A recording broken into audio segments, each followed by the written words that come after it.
ఏండోయ్! YouTube friends and family ఎలా ఉన్నారండి అందరూ? బాగున్నారా? మిమ్మల్ని ఓ చోటకి తీసుకెళ్దాం అనుకుంటున్నాను. రండి నా వెనకాల చూపిస్తాను మీకు కూడా. ఏంటనుకున్నారు? రామనారాయణం గుడి అండి. ఇది ఎక్కడంటే అండి మన వైజాగ్కి 35 కిలోమీటర్ల దూరంలో విజయనగరానికి సమీపంలో ధనస్సు ఆకారంలో ఉండే శ్రీరాముని ఆలయం అండి ఇది. ఎవరో ఒక ఆయన పెద్ద ఆయన కట్టించారండి. ఆ వివరాలు చెప్తాను మీకు. ఇప్పుడు ధనస్సు ఉంది కదండి, ఆ ఆకారంలో అసలు ఆయనకి ఆ ఆలోచన రావడమే చాలా గొప్ప విషయం కదండి.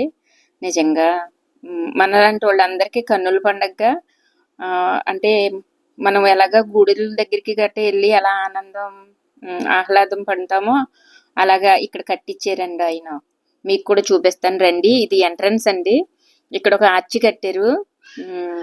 విజయనగరం అటుపక్క ఇటుపక్క ఏనుగులను పెట్టారండో స్వాగతం పలుకుతున్నట్టుగా. వెళ్దాం లోపలికి, రండి మరి. వస్తున్నారా? కూర్చుండిపోయారా? రండి మరి బేగా. ఈ ఆర్చి కనపడుతుంది కదండి, ఆటో ఎక్కితే అక్కడ దింపేశారండి. అక్కడి నుంచి కొంచెం లోపలికి నడిచి వెళ్ళాలన్నమాట అండి. ఇదిగోండి వచ్చేసాం దగ్గరికి మనం. చూసారా ఆలయం చుట్టూరు ఎంత ఖాళీగా ఉన్నదండి. అంటే ఎన్ని వెహికల్స్ వచ్చినా కూడా పెట్టుకోవడానికి బోల్డ్ అంత చోటు ఉందన్నమాట అండి. సాయంత్రం మట్లు లైటింగ్ లేజర్ షో అది ఉంటుందంటండి. అందుకని సాయంత్రం టైంలో బయలుదేరి వచ్చాం మేము. ఇంకా దానికి టైం ఉందంటండి. టికెట్స్ ఇవ్వట్లేదు. సర్లే బొడ్డోళ్ళతో ఖాళీగా ఉన్నాం కదా, గుడి దగ్గరికి వచ్చాం కదా అని చెప్పండి. ఇక్కడ తాళ్ళు అయ్యి అమ్ముతారు కదండి గుడి దగ్గర, అక్కడ ఆగామన్నమాట. అంటే మన ఆంజనేయ స్వామి పేరు చెప్పుకొని మనం తాడు కట్టుకుంటేనో బొట్టు పెట్టుకుంటేనో భూతపేత ప్రశాచాలన్నీ పారిపోతాయని మనకు ఒక నమ్మకం కదండి. అందుకని పిల్లలు ఉన్నారు కదండి మన ఇంట్లో, బొట్ట పిల్లలు, వాళ్ళ కోసం తాళ్ళు ఉండండి. ఆంజనేయ స్వామిది బొట్టు ఉంటుంది కదండి, అది డబ్బాల్లో అమ్ముతున్నారు. చాలా బాగున్నాయండి, తీసుకున్నాము. టికెట్ కౌంటర్ ఓపెన్ అయిందండి. వెళ్దాం రండి. ఇక్కడ టికెట్ ఎంత అంటేనండి, ఉదయం అయితేనంటండి 5 సంవత్సరాల నుంచి 10 సంవత్సరాలు ఉండే పిల్లలకి 10 రూపాయల టికెట్ అండి, పెద్దవాళ్ళకి 40 రూపాయలు. అదే సాయంత్రం వేళ అనుకోండి పిల్లలకేమో 20 రూపాయలు, పెద్దవాళ్ళకి 60 రూపాయలు. ఎందుకు అనుకుంటున్నారా? పగలనుకోండి సూర్య భగవానుడు మరి బోల్డ్ అంత వెలిగిస్తారు కాబట్టి అంత కరెంట్ బిల్లు ఉండదు కదా, అందుకని పొద్దున్న మాటలు టికెట్ తక్కువ అనమాట. మరి సాయంత్రం మాటలు బోల్డ్ లైటింగ్ వేస్తారు కదండి, లేజర్ షో అయ్యిని, మరి వాటన్నిటికీ బోల్డ్ అంత కరెంట్ బిల్లు ఉంటాయి కదా మరి. అందుకని చెప్పి పొద్దునకి మధ్యాహ్నం సాయంత్రానికి వ్యత్యాసం అనుకుంటండి ఈ టికెట్లు. నాకు అర్థమైంది అదేనండి. నేను ఏదో సరదాగా అన్నానండి, సీరియస్గా తీసుకోకండి మరి ఎవరోను. అక్కడ టికెట్లు తీసేసుకున్నాము, రండి మరి లోపలికి వెళ్దాము. అంటే మీ ఎవరికి తీసుకోలేదులేండి, అంటే మీ కొళ్ళు మాత్రమే కదండి లోపలికి వస్తున్నాయి. అందుకని మాకు మాత్రమే టికెట్ తీసుకొని లోపలికి వెళ్తున్నాం. చూసేసారా ఇక్కడ బోర్డు పెట్టారండి, బయట ఏమో నామాలతోటి. ఎంత బాగుంది అనుకున్నారు అసలు. రండి, ఇగోండి గేట్లు. ఎంట్రన్స్ ఇటు ఉండండి, ఎగ్జిట్ అటు అనుకుంటా. మన ఎవరైనా వస్తున్నారండి అంటే టికెట్ అడుగుతారు అనుకుంటా. ఈ బుడ్డ పిల్లలతో లోపలికి వెళ్తున్నాం కదండి, అందుకని ఐస్ క్రీమ్ తీసుకున్నామండి. సెక్యూరిటీ గారికి ఏమో మన టికెట్లు అవి చూపించేసాం. సరే లోపల నడండి అనుకుని మనకి ఎంట్రన్స్లో ఓకే చెప్పేశారు. లోపలికి వచ్చేసామండి. బుడ్డోళ్ళతో కదండి మరి ఏదో సరదా. ఈ పక్కన చిన్న కోనేరు లాంటిది ఉండేదంటండి, అందులో తాంబెళ్ళు అవి ఉండి అంటే మరి ఇప్పుడు లేవంటండి. మా పాప వాళ్ళు చాలాసార్లు వచ్చారు ఇక్కడికి, నన్ను మాత్రం ఫస్ట్ టైం తీసుకొచ్చారండి ఇక్కడికి. ఇక్కడ ధనుర్మాసం సందర్భంగా విశేష పూజలని ఏయో బోర్డు అయ్యి పెట్టారండి, మరి అది ఇప్పుడు ఎట్టో నాకు తెలీదు. రండి. ఫస్ట్ కొండ మనం ఏ గుడికి వెళ్ళినా సరే మనకు ముందు కనిపించేది ఎవరో? మన గణపయ్య, మన పార్వతమ్మ ముద్దుల కుమారుడు, మన వినాయకుడు, విఘ్నేశ్వరుడు. రండి, ఆయనకు ఒక నమస్కారం చేసుకొని లోపలికి వెళ్దాం మరి. అంటే మామూలుగా అయితే విష్ణుమూర్తి, మరి మన వినాయకుడికి మేనమామ గారు కదండి మరి. ఆయన దగ్గరికి వెళ్ళేటప్పుడు ఈయనకు ఒక అనుమతి తీసుకున్నాం, నమస్కారం పెట్టుకున్నాం అనుకోండి, ఆయన దగ్గర కూడా వెళ్ళిపోవచ్చు మరి. రండి మరి. ఐస్ క్రీమ్ తెచ్చుకున్నాం కదండి, ఇప్పుడు చుట్టూ తిరిగి వచ్చే లోపు కరిగిపోద్దని చెప్పి ఓ బొడ్డోళ్ళని ఇక్కడ కూర్చోబెట్టుకుని తినేద్దాం అండి. పిల్లలు ఉన్నారనుకోండి పక్కనే, మనం కూడా పిల్లలు అయిపోతాం కదండి. వాళ్ళతో పాటు నేను కూడా ఒక ఐస్ క్రీమ్ కొనేసుకున్నానండి మరి. ఇక పోతానండి. లోపల ఏమేమి ఉన్నాయని అంటే అండి, ఇది ఇక్కడ బోర్డు పెట్టారండి, రామనారాయణ రూపకర్త అనంత ధ్యాన మందిరం అండి. ఓకే. వేద పాఠశాల, కమలాలయ శ్రీ మహాలక్ష్మి అమ్మవారు, ఆధ్యాత్మిక వనములో విష్ణు ఆలయం అన్నీ ఏయో రాసి ఉన్నాయండి అక్కడ అంతాను. నాకైతే ఇక్కడ బాగా నచ్చింది ఏంటనుకున్నారండి? ప్రకృతి అండి. మన ప్రకృతి తల్లి చూసారా ఎంత అందంగా ఉందో అండి. గుళ్ళు మాత్రమే కదండి, గుడి దగ్గర ఇలాంటి వాతావరణం ఉందనుకోండి, మనం గుడికి వెళ్ళినప్పుడు ఒక మంచి ఫీలింగ్ అనమాట. ఆ అనుభూతి మాటల్లో చెప్పలేమనుకోండి. నాకైతే మాత్రం ఇక్కడ ఈ మొక్కలు, చెట్లు, ఈ పచ్చని వాతావరణం చాలా బాగా నచ్చిందండోయ్. సాయంత్రం కరెక్ట్‌గా 4, 4:30 ఆ టైంలో వెళ్ళామండి మేము. 5 అయిపోయిందనుకోండి వెళ్ళేటోడికి. చక్కగా పచ్చని వాతావరణం అంతా కూడానండి. కొంగలండి, తెల్లటి కొంగలు ఎంత కనువిందుగా అనిపించిందనుకున్నారు. ఇంక మరి మీకు కూడా చూపిద్దామని మరి మన ఫోన్ కెమెరా, మన పెద్ద కెమెరామెన్‌లు అయిపోయాం కదండీ వీడియోలు మొదలెట్టాక. చూపిచ్చేత్తన్నాను చూడండి మరి ఇదంతాను. ఎలా అనిపించిందో మీకు కూడాను. ఏండోయ్ చూసాక మరి అప్పుడప్పుడు మంచిగా అనిపించిందల్లా గుర్తెట్టుకొని కామెంట్ ఎట్టండి మరి. ఆయ్! కొంగలని చెప్పాను కదండి, చూసారా కనపడుతున్నాయి మీకు? చూడండి ఎన్ని ఉన్నాయో తెల్లగాను. ఈ రామనారాయణ ఆలయం అంటండి, సూర్యభగవానుడి గారు ఇంకా టైం అయిపోయిందంటండి, డ్యూటీ దిగే టైం. ఆయన మనకు బాయ్ చెప్పేయడానికి రెడీగా ఉన్నారండి మరి. పక్కన ఆంజనేయ స్వామి గారు చూస్తున్నారండి మన అందరం వచ్చామని. నమస్కారం అండి ఆంజనేయ స్వామి గారు, అందరినీ చల్లగా కాపాడండి మరి. ఆయ్, ఇక పోతేనండి, ఎవరో పోతే కాదులేండి, నాకు ఏదో ఊత పదం అది. రండి ఈ పక్కన గోశాల ఉంది కదండి, గోశాల దగ్గరికి వెళ్ళినప్పుడు మిమ్మల్ని అక్కడ దగ్గరికి తీసుకెళ్ళి చూపిస్తాలండి మరి. పైనుంచి లైటింగ్ కూడా చాలా బాగుంటుంది అంటండి. ఓయ్, ఇకపోతే అండి ఈ పక్కన మన పార్వతీ పరమేశ్వరుల అమ్మవారు చూసారండి, వన విహారానికి వచ్చినట్టుగా భలే కూర్చున్నారు కదండి. అబ్బాయి ఎంత బాగున్నారో, వాళ్ళని చూడగానే నాకు మనసుకి చాలా ఆనందం వేసిందండి బాబా. మన పక్కనే కూర్చున్నట్టుగా ఉన్నారండి ఆయన. వెళ్ళేసండి మరి ఎలా ఉన్నారండి శివయ్య, మరి జనాలందరినీ బాగా కాపాడండి మరి. అసలు ఈ కరోనా తాండవాడేస్తుంది మళ్ళీని, కాపాడండి భక్తులందరినీ అన్నానండి. ఇప్పుడు మన విఘ్నేశ్వరుడు ఇందాక మీకు గుడి చూపించాను కదండి, ఆ గుడి వెనకాల కూర్చున్నారండి వెళ్ళవచ్చి. రండి, మనకు అసలే మొక్కలంటే అండి పచ్చగడ్డి అయినా పిచ్చి మొక్క అయినా సరే అదో ఆనందం. నేను చూస్తానండి, మీకు చూపిస్తాను మరి చూడండి. అంటే నిజంగా కూడానండి, అంటే ఏదో చెప్పడం కాదు కానండి, ఈ గుడిని అసలు ఆయన ఏమని కలగన్నారో నాకు తెలియదు కానండి, అసలు ఆ కళని అలాగా దింపేసుకున్నారండి భూమి మీద. చాలా బాగా నచ్చిందండి మరి. ఆయనకి మరి దేవుడే కల్లోకి వచ్చి చెప్పారో ఏమో తెలియదు కానండి, ఎంత బాగా కట్టారు అనుకున్నారో.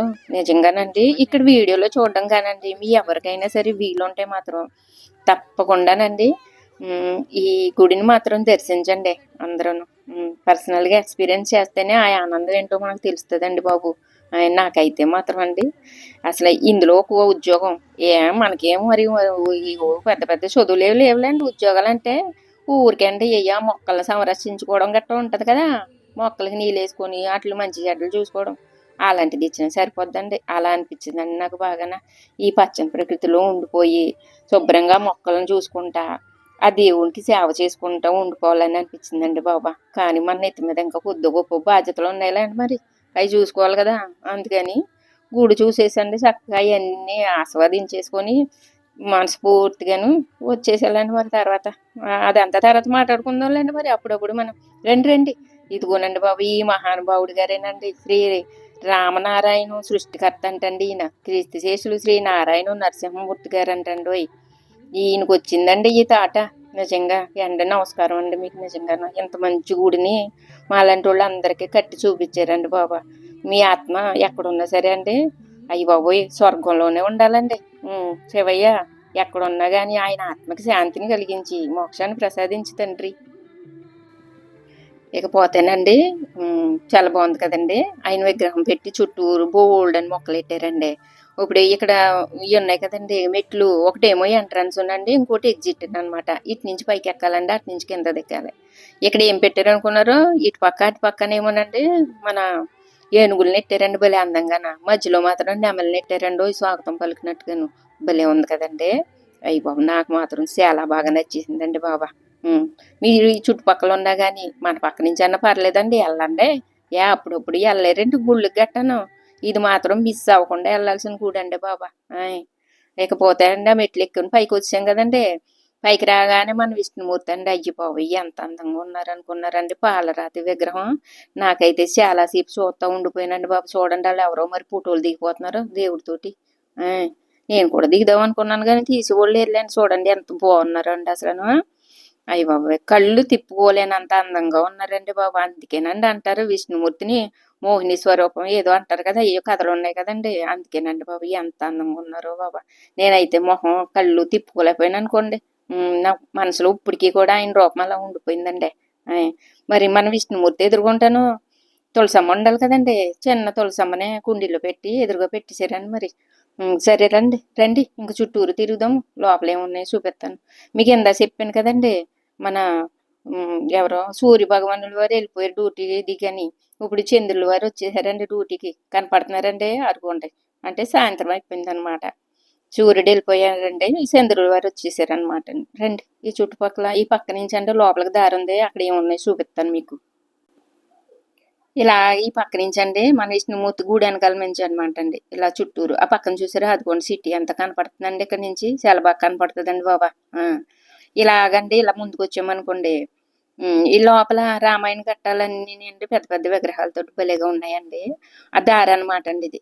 ఎవరో కొత్త కొత్తలు ఇక్కడ ఎక్కువ టూరిస్టులు వస్తారండి. ఇక్కడ అండి నిత్య అన్నదాన పథకాల్లోని విరాళాలు వివరాలు అంటండి. ఎండోయ్ మన పెద్దలు ఎవరన్నా ఉంటారు కదండి వాళ్ళ పేరు మీద మీరు ఇక్కడ అన్నదానానికి గట్టాను డబ్బులు రాయించారనుకోండి. అయ్య బాబోయ్ చాలా మంచిదండి బాబా. బతుకున్న వాళ్ళు మన పేరుని కాదు కానండి మన పితృదేవతలు ఉంటారు కదా వాళ్ళ పేరు మీద అన్నదానాలు గట్టాను డబ్బులు రాయించారనుకోండి. వాళ్ళ ఆత్మల కంటే అండి శాంతి తగులుతుందండి, శాంతి కలుగుతుంది అంటండి, మోక్షం కూడా వస్తుంది అంటండి. నేను ఎక్కడో విన్నానండి. అందుకని ఎప్పుడైనా సరే అండి నేను ఏదన్నా గుడికి వెళ్ళాను అనుకోండి. మా నాన్నగారు రీసెంట్గా ఏముందిలేండి ఒక 7-8 ఏళ్ళు అవుతుందండి చనిపోయి. ఆయన పేరు మీద ఎంతో కొంత నాకు తోసినంత అన్నదానానికి రాయించుకుంటూ ఉంటాను అనమాట అండి. బతుకున్నప్పుడు మా నాన్న మమ్మల్ని ఎంత బాగా చూసుకున్నారో అండి కష్టపడి. అందుకని ఏదో నాకు తోసింది అలా చేస్తుంటాను అనమాట అండి. మా నాన్న చాలా మిస్ అవుతున్నానండి నేను.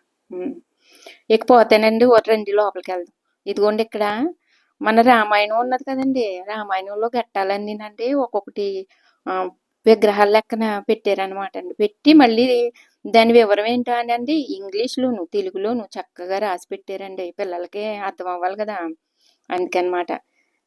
ఏమున్నాయంటే అండి ఉన్నాయండి నాకు అర్థమైన మట్టి మీకు కూడా చెప్తాను రండి. మరి ఇక్కడ ఏముందంటే అండి మన ఎవరండి ఈయన కాదండి దశరథ మహారాజు గారండి మన శ్రీరాములు తండ్రి గారు. పిల్లల కోసం మరి చాలా ఇబ్బంది పడ్డారు కదండి ఆయన అప్పట్లోను. ఆయన ఏయోను ఏయో యాగాలు అయ్యి చేశారు కదండి. యాగాలు చేసినప్పుడు మరి అందులో ఏదో వస్తాయండి భార్యలు ముగ్గురికి ఇస్తారు కదా ఇచ్చేకనండి. అదిగోండి చక్కగా నలుగురు పిల్లలు పడతారు కదండి. మరి మన రాములు వారు లక్ష్మణుడు భరతుడు శత్రుఘ్నుడు నలుగురు పుట్టారు కదండి. వాళ్ళు చక్కగా ఎదిగాకనండి చక్కగా ఏంటయ్యి పర్ణశాల గోశాల కాదు కదండి వేద వేద పాఠశాల గురుకులం అండి. గురుకులానికి వెళ్ళి మరి అన్ని విద్యలు నేర్చుకుని వస్తారండి. మరి వాళ్ళు వచ్చాకనండి మన ఎవరాళ్ళు మన మహామునులు ఆయన పేరు గుర్తు రావట్లేదులేండి. మరి పోతన ఎవరో రాక్షసి మా యాగాలు అయ్యి పాడు చేసేస్తుంది అని చెప్పండి వచ్చి తీసుకెళ్తారు కదండి. మన దశరథ మహారాజు గారిని అడిగి కొడుకులు ఇద్దరిని తీసుకెళ్తారు కదా అక్కడికి. యుద్ధం చేసి ఆవిడని చంపేస్తారు కదండి వాళ్ళు. అవి అనమాట ఇవన్నీ నండి భలేగా ఘట్టాలు ఎంత బాగున్నాయి అనుకున్నారండి. ఈ దారిలోనండి అహల్యమాత ఆవిడేనండి రాయి అయిపోతారు కదా. రాముల వారి కాలు తగిలితే మనిషిగా వచ్చి శాప విమోచన కలుగుతుంది కదండి. పెట్టలు చూసారండి ఎంత బాగా ఎట్టారో. నిజంగా వచ్చి అక్కడ వాళ్ళని ఏమో అన్నంత బాగున్నాయండి. చూడండి అసలు నిజంగా మన అందరూనండి మన కళ్ళతో చూసి రావాలండి బాబు. పోతేనండి పక్కనేంటి అదే అండి మీరు చదువుకుంటారని చెప్పి అవన్నీ చూపించానండి. ఇక్కడ ఏం జరుగుతుందండి అబ్బో మన సీతమ్మ తల్లండి. మరి మన జనక మహారాజు గారికి మట్టిలోను దొరుకుతారు కదండి ఆవిడ పెట్టిలోను దొరికారండి. ఆ కట్టం కూడా ఉందండి బాబు ఇక్కడ. తర్వాత అండి మన ఎవరైనా ఏమో నాకు అర్థం అవ్వలేదండి మీరు చూడండి మరి. మన సీతమ్మ తల్లికండి ఏంటది పెళ్లి చూపులు కాదండి. కాదండి స్వయంవరం. స్వయంవరంలో మరి మన రాముల వారు శివధనుసు విరిసేకనండి మరి ఆవిడ పెళ్లి చేసుకుంటారు కదండి. ఆ ఘట్టం అనమాట అండి ఇది. చాలా బాగుంది కదండి. ఇప్పుడు పిల్లలు చదువుకునే పిల్లలందరూ ఎవరై మీకు ఖాళీ అయినప్పుడు సెలవుల్లో వెళ్ళండిరా బాబా. రాముల వారి గురించి రామాయణం గురించి చాలా బాగా చూపించారు అక్కడ. మరి చదివేసుకునండి మీకు అర్థం అవ్వలేదనుకో ఎవరిని అడగట్లేదు. అక్కడ చదివారనుకో అక్షరాలు కనపడతాయి. పైన చూసారనుకో విగ్రహాలు కనపడతాయి. అంటే అక్కడ ఏం జరుగుతుంది ఇక్కడ రాశారనమాట. ఈవిడ ఉన్నారు చూసారంటే మందర మహాతల్లి మన రామయ్య వారి జీవితాన్ని సంకనాకి ఇచ్చేసిందండి బాబు ఈవిడ. ఇదిగో ఇలాంటి వాళ్ళు మాటలేంటేనండి జీవితాలు కాపురాలు సంకనాకి ఎత్తాయండి బాబా. చూసారా ఆవిడ మాట వినేసండి మన ఎవరేవిడి ఆయన భార్య ఉన్నారు కదండి కైకేయి మాత. ఆవిడ మరి మన రాముల వారిని పంపించేయమంటారు కదండి అడవులకి. ఆ! అలాంటి వాళ్ళు మాటలు వినకూడదండి బాబా. మన జీవితాలు కూడా ఇలాగే అయిపోతాయండి మరి. అందుకే చెప్పుడు మాటలు వినకూడదని అంటారండి చూసారా? మన రామాయణం అంతానండి మనిషి ఎలా బతకాలి, ఎలా బతకకూడదు అనే విషయాన్ని అంతానండి చాలా బాగా చెప్పారండి. రామాయణాన్ని ఫాలో అయ్యి మనం చాలా నేర్చుకోవచ్చండి బాబా. అందుకేనండి ఎవరికైనా ఎవరికైనా సరే మంచే చెప్పండి బాబా, చెడ్డ చెప్పకండి. ఒకవేళ చెప్పినోళ్ళు ఉన్నారనుకో ఈయనగోళ్ళు బుద్ధి తెచ్చుకొని వినకండి మరి. చూసారా ఆయన పంపించేయకనండి పాపం మన జనక మహారాజు గారు బెంగెట్టేసుకునండి మంచాన పడిపోతారు కదండి పాపం. ఈయన బాధ చూడలేక భరతుల వారు వెళ్ళి అడుగుతారు అయినా కానీ రారు కదండి పాపం ఆయన. సరే అన్నయ్య నువ్వు లేనప్పుడు నాకెందుకు ఇంకా నాకు ఈ ఇది ఈ రాజ్యపాలన అయ్యి వద్దు, మీ పాదుకులో పెట్టి మేము ఇక్కడ రాజ్యపాలన చేస్తానని అంటారు కదండి మన భరతుల వారు. ఉండాలండి బాబు అన్నదమ్ములు అంటే ఎప్పుడు అలాగే ఉండాలండి కలిసిమెలిసి. చూసారా అన్నదమ్ముల అనుబంధం ఎలా ఉండాలనేది కూడా నేర్పారు మనకి ఇక్కడ. చూసి నేర్చుకోండి మరి. ఆయ్. మన రామాయణం ఘట్టం మొత్తం అనండి 72 ఉమ్, ఏంటి ఘట్టాల కిందండి ఇక్కడ రాసండి విగ్రహాల రూపాన పెట్టారండి బాబా. అసలు చాలా బాగుందండి మరి. ఇక్కడికే సగం వీడియో అయిందండి. మొత్తం పెట్టామనుకోండి బోర్ కొట్టేసి వెళ్ళిపోతారు మీరు. అందుకని మిగతా సగం ఇంకో వీడియో ఎడతాలండి మరి. ఈ పెట్టిన వరకు మరి మీ వీడియో మీకు ఎలా అనిపించిందో అండి. మీకు నచ్చితే కనుక ఒక లైక్ ఇవ్వండి మరి. ఇచ్చేసండి. ఇదిగోండి ఈవిడ ఎవరో మన ఉమ్, గుర్తు రావట్లేదన్నాగా అయ్యి బాబు మన శూర్పణఖ గారండి బాబా. ఈవిడ వల్లే మన సీతమ్మ తల్లి ఎన్ని కష్టాలు పడిందండి బాబా. ఈవిడ వల్లే కదా వచ్చినాయి మన సీతమ్మ తల్లి కష్టాలు. సరే అండి ఈ వీడియో మరి ఎలా అనిపించిందో మీకు ఒక కామెంట్ ఇట్టండి. అలాగేనండి ఒకవేళ మీకు నచ్చింది అనుకోండి ఎవరైనా చూస్తారనుకుంటే షేర్ చేయండి మరి. అలాగే కొత్త వాళ్ళు అనుకోండి మన ఛానల్ని సబ్స్క్రైబ్ చేసుకోండి మరి. మరి ఉంటానండి. ఇంకో వీడియో ఉందండి పెడతాను మరి తర్వాత. ఒకవేళ బాగానే ఉంది చూస్తామన్నారనుకోండి నెక్స్ట్ వీడియో పెట్టమని ఒక కామెంట్ పెట్టండి. అయ్య బాబు వద్దక్కోయ్ నన్ను బోర్ కొట్టిచ్చేసావు అని అన్నారనుకో అయినా కానీ నేను వదులుతానేటండి మిమ్మల్ని పెట్టేస్తానండి మరి.